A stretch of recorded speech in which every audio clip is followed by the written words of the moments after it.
नमस्कार. मी गौतमी गोदावरी. पुष्प 33. Trucks, tractors, मोटरसायकलींचे lights माईच्या शुष्क पात्रावर पडत आहेत आणि त्याने माईला वर्तमानाचे भान आले.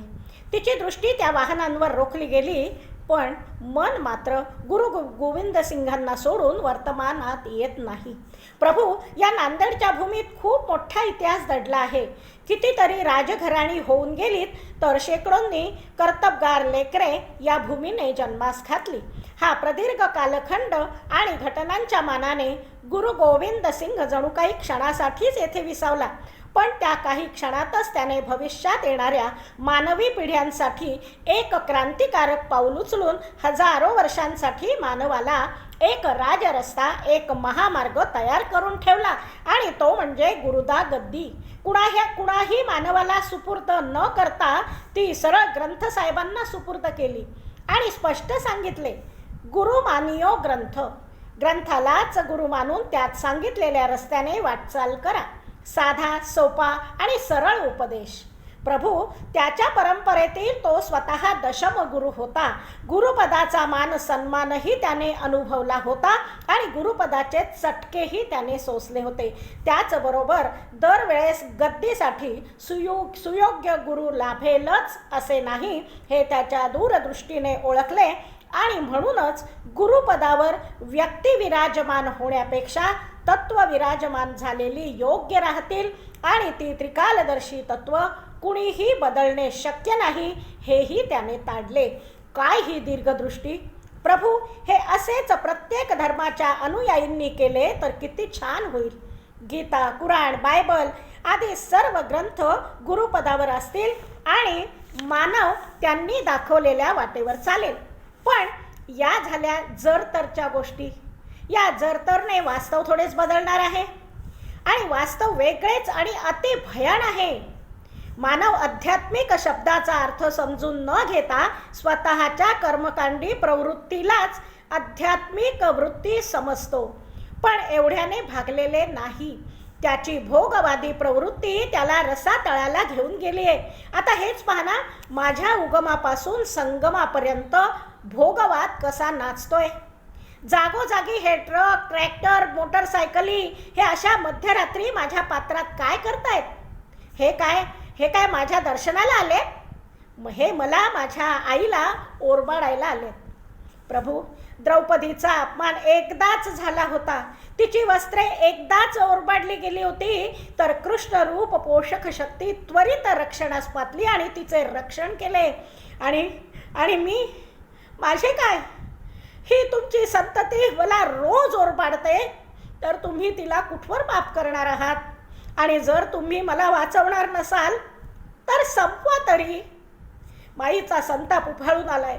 रोज रात्री हेच घडतंय. अगदी नाशिक पासून अंतर्वेदीपर्यंत शेकडो ट्रक्स, ट्रॅक्टर्स भरभरून माईची वाळू ओरबाडली जाते. ही वाळू तयार व्हायला किती वर्ष लागतात? हिचा उपयोग काय? हिच्या असण्या नसण्याचा माईच्या अस्तित्वावर थेट परिणाम होतो का? आणि माईच्या असण्या नसण्यावर यांचे जगणे अवलंबून आहे की नाही? यापैकी एकही प्रश्न या वाळू चोरांना पडत नाही. बरं, ज्याने या वाळू चोरांना अद्दल घडवायला हवी ते सरकारही गप्प. काय कारण? तर सरकारला महसूल मिळतो आणि अधिकाऱ्यांना लाच मिळते. अगदी तलाठ्यापासून मंत्र्यांपर्यंत सर्वच बरबटलेले. काही मोजके प्रामाणिक अधिकारी असतात, त्यांना खड्यासारखे बाजूला काढले जाते, आणि तेही बिचारे जीवाच्या भीतीने बाजूला होतात. आणि त्यातही एखादा हरीचा लाल निघाला तर त्याला ट्रॅक्टर खाली चिरडून मारून टाकला जातो. त्याच्या रक्ताने भरलेली वाळू सुद्धा ट्रकमध्ये भरली जाते आणि त्या मारेकऱ्याचे काहीही बिघडत नाही. काय कारण? राजकीय वरदहस्त. बरं, हे असं दुष्ट लोक किती असावेत? मुठभर. आणि स्वतःला सात्विक म्हणवणारे किती असावेत? ढीगभर. पण हे ढीगभर तथाकथित सात्विक काहीच कामाचे नाहीत. या खोट्या सात्विकांचा जन्म होऊन काय झाले, तर फक्त भूमीचा भार वाढला. हे फक्त बघे आहेत. भीष्म द्रोणांनी द्रौपदीच्या बाबतीत बघ्याची भूमिका घेतली आणि नंतर त्याचा परिणाम काय झाला हे पुरेपूर माहीत असूनही हे बघे इतिहासापासून काहीच धडा घेत नाहीत. मग काय करतात हे सात्विक? आता माई त्वेषाने म्हणते, हे तथाकथित सात्विक रामायण, महाभारत, भागवत आणि इतरही बऱ्याच पोथ्या पुराणे वाचतात. अगदी माझ्याच काठावर यांचे मोठमोठे सप्ताह चालतात, पण हे त्यातून बोध तर काही घेतच नाहीत. उलट पक्षी मला आणखीन मलिन करून जातात.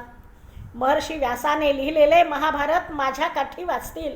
भागवत पुराणांचे तर हजारो सप्ताह यांनी माझ्या काठावर केलेत.